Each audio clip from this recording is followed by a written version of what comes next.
Halo semuanya, balik lagi nih sama kita di Activation HMPSA episode yang kesekian lah ya. Nah, kali ini nih kita bakal membahas tentang leadership fundamental nih. Buat kalian para maba-maba ataupun mahasiswa lama nih, aku yakin kalian sekarang nih kan udah di semester baru nih, akselerasi nih. Kalian pasti pengen mencoba hal baru nih, soalnya kan agak free ya. Nah, dengan begitu kita bisa ada solusinya nih. Bisa menjadi mahasiswa yang lebih aktif atau belajar menjadi seorang pemimpin. Nah, maka dari itu kita akan membahas seputar leadership fundamental sebagai ilmu dasar yang diperlukan untuk menjadi pemimpin nih. Dan kali ini aku juga nggak sendirian, aku ditemenin sama seorang narasumber yang aku yakin kalian semua udah kenal lah ya. Soalnya dia tuh Kak Juan Pesente dari jurusan manajemen 2019 yang dia juga merupakan seorang wakil ketua BEM UPH nih. Mungkin boleh saya hai dulu Kak Juan. Oke, halo semuanya. Oke. Oke, mungkin langsung ke pertanyaan-pertanyaan pertama aja nih ya, Kak ya. Jadi kalau dari sisi Kak Juan nih, selaku wakil ketua BEM tuh, kan BEM organisasi yang besar ini ya. Leadership fundamental itu apa sih? Leadership fundamental itu seperti katanya ya. Jadi apa hal-hal fundamental apa saja sih yang kita butuhkan buat menjadi seorang leader?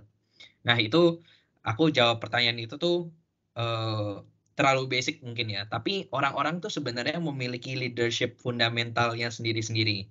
Itu tuh setiap orang tuh punya style-nya masing-masing.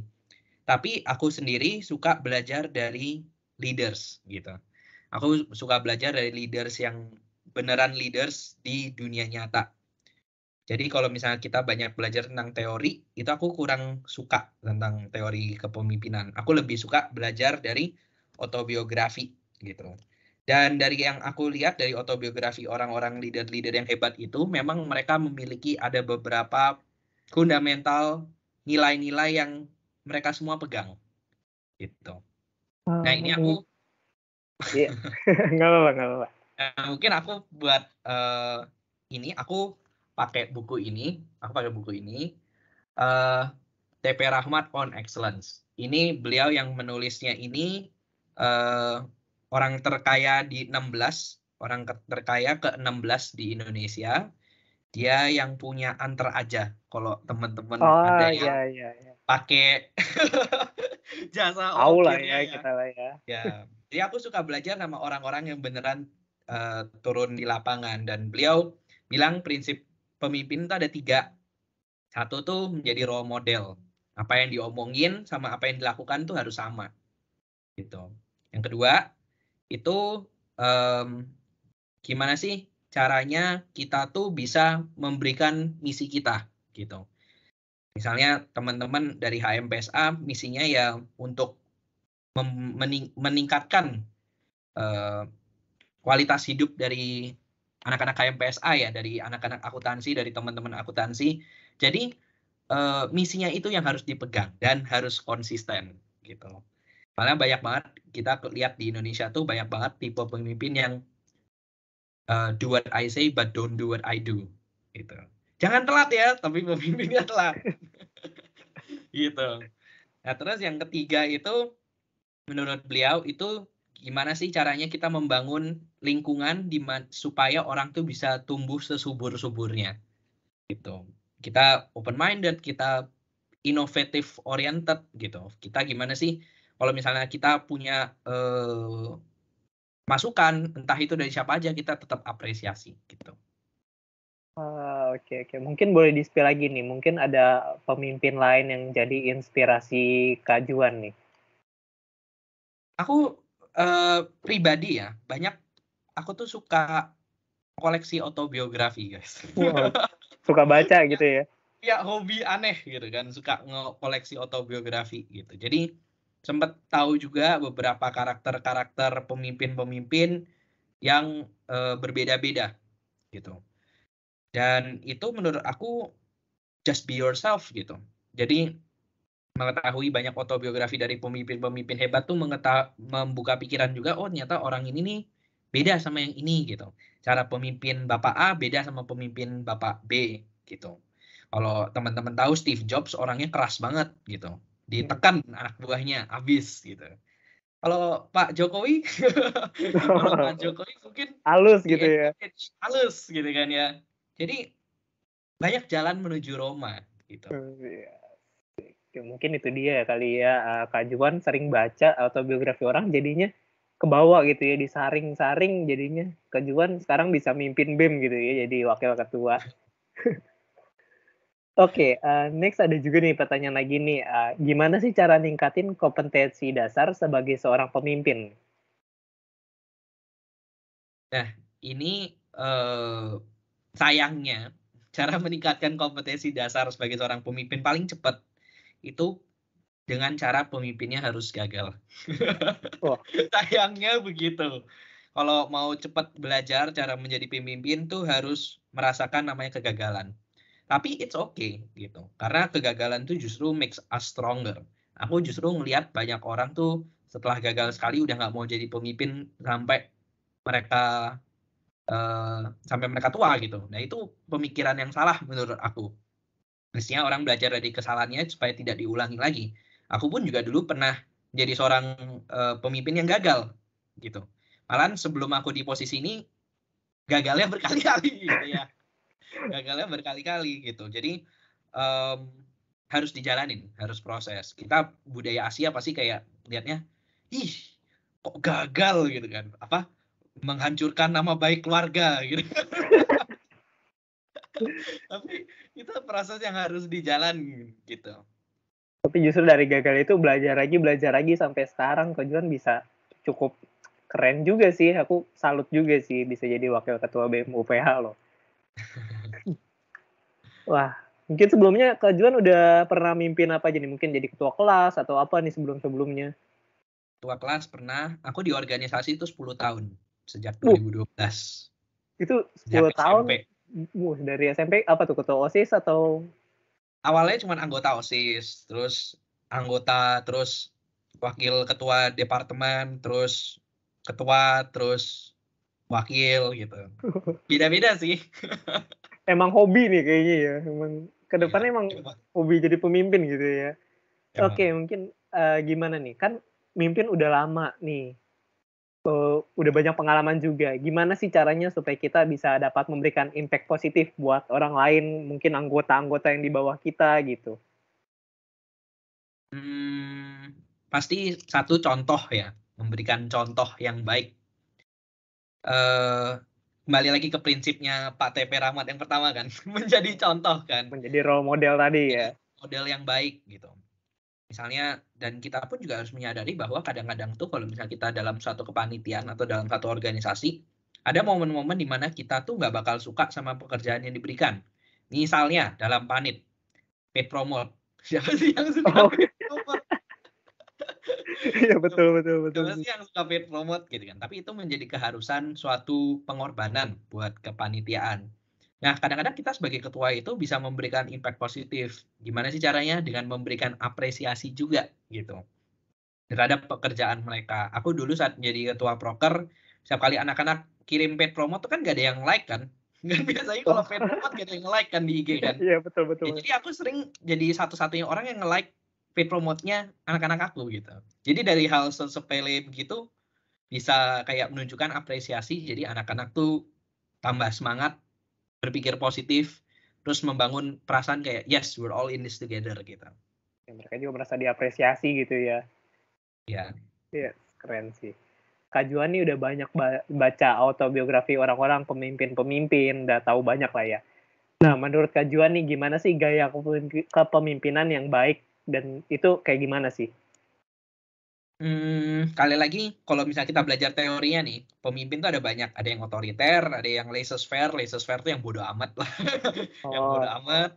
Terus ada yang paternalistik, yang mengajar, yang mentoring gitu. Terus ada juga yang eh terus ada satu lagi tapi aku lupa namanya apa. Nah, itu setiap tipe kepemimpinan itu pasti ada kelebihan kelemahannya masing-masing.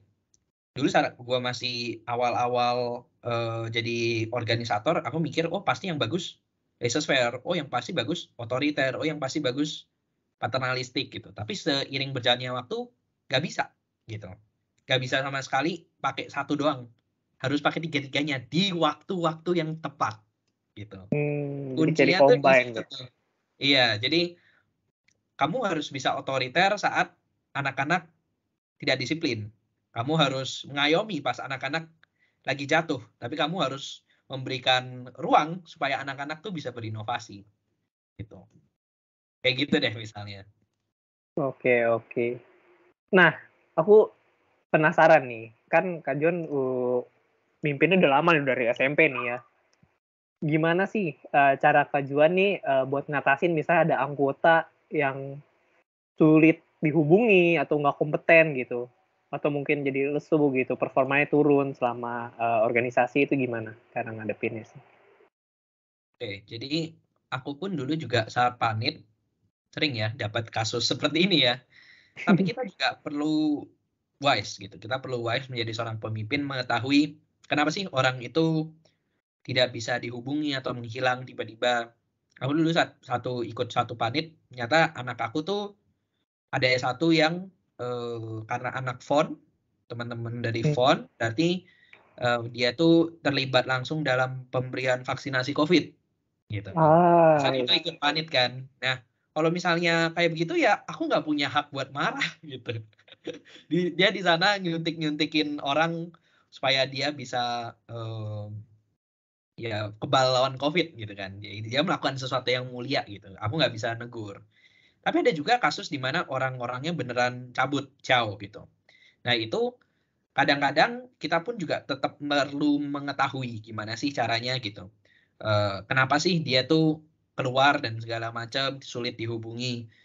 Kalau katanya Jordan Peterson itu psikolog klinis asal Kanada, dia bilang bahwa salah satu tujuan seorang pemimpin adalah nge-persuade pengikut untuk melihat benefit dari kepemimpinan kamu gitu. Jadi kalau misalnya kamu tahu nih pengikut tahu, oh benefitnya dengan mengikut A menjadi seorang pemimpin itu, oh dapat kekeluargaan, oh dapat skill, oh dapat pengetahuan, oh dapat kasih sayang, gitu kan. Nah itu bisa menjadi motivasi buat orang stay, gitu. Aku sering ikut panit kan di beberapa panit. Nah ada beberapa panit yang promosinya gitu. Kalau kamu ikut panit ini bisa dapat pasangan. Nah itu, tapi buktinya panit yang kayak begitu nggak ada yang cabut. Uh, Nggak ada yang itu cabut. menarik gitu ya. Jadi kadang-kadang kita sebagai ketua juga kita kan terlalu fokus sama proker gitu, sama proker kita, terus kita panik-panik sendiri kan. Padahal sebenarnya kita pun jangan lupa melupakan pengikut gitu. Makanya itu namanya servant leader kan. Kita mendahulukan pengikut kita duluan. Itu konsepnya seperti itu. Jadi gimana sih pengikut kita tuh merasa punya benefit gitu dengan mengikuti kita gitu. Oke, oke. Dan itu juga jadinya kalau mereka udah nyaman gitu, udah tahu benefitnya apa aja untuk ikut kita, nanti juga mereka mau ngasih pendapat, solusi, jadi feel like family gitu ya. Nah, Iya. ada juga pertanyaan lagi nih, nilai-nilai apa aja sih yang paling penting bagi Kak Juan nih sebagai seorang pemimpin yang selalu Kak Juan terapin nih mungkin? Aku tuh dulu pas ikut BEM, pas aku masuk UPH pertama kali, aku masih ingat banget panit pertama aku itu eh, panit namanya Gerakan Nasional. Gerakan Nasional punyanya BEM, itu sekarang menjadi Pembebas Perjuangan Mahasiswa Bela Ah, Bangsa. Di mana aku dulu sempat mendapatkan kesempatan buat menjadi ketua prokernya tahun lalu gitu.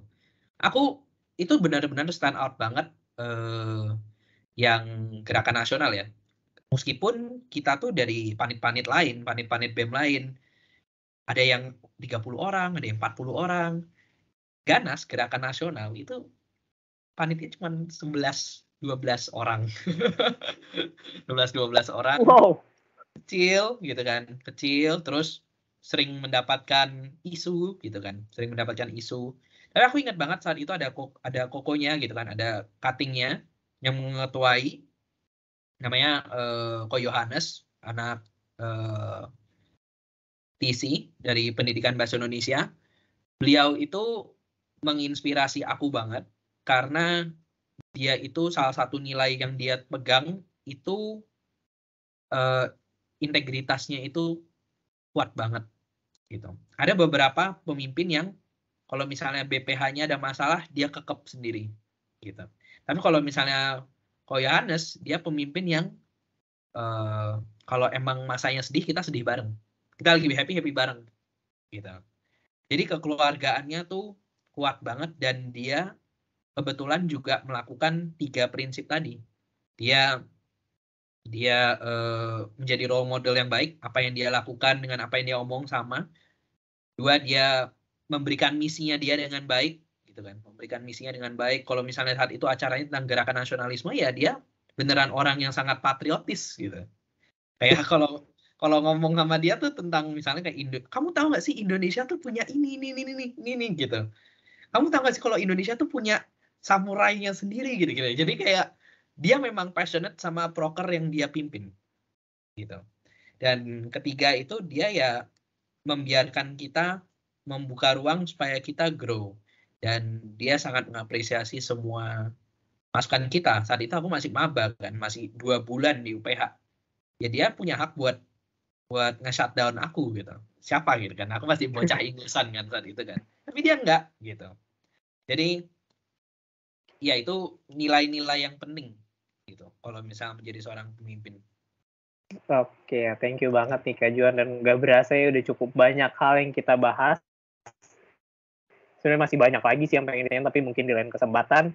Dan mungkin kalau aku boleh rangkum kali ya, jadi untuk jadi seorang pemimpin tuh ada 3 poin penting. Pertama, jadi role model, jadi contoh bagi anggota-anggotanya, terus juga konsisten, apa yang diucapin sama apa yang dilakuin sama, terus bisa memberikan misi kepada anggotanya, dan juga membangun lingkungan supaya mereka bisa bertumbuh ya kok ya. Iya. Oke, dan anyways thank you banget nih sekali lagi buat Kak Juan yang udah nemenin kita hari ini dan mau jadi narasumber di Activation episode kali ini. Nah, buat teman-teman nih, sekian dulu Activation kita di episode kali ini dan nantikan Activation selanjutnya. Bye-bye.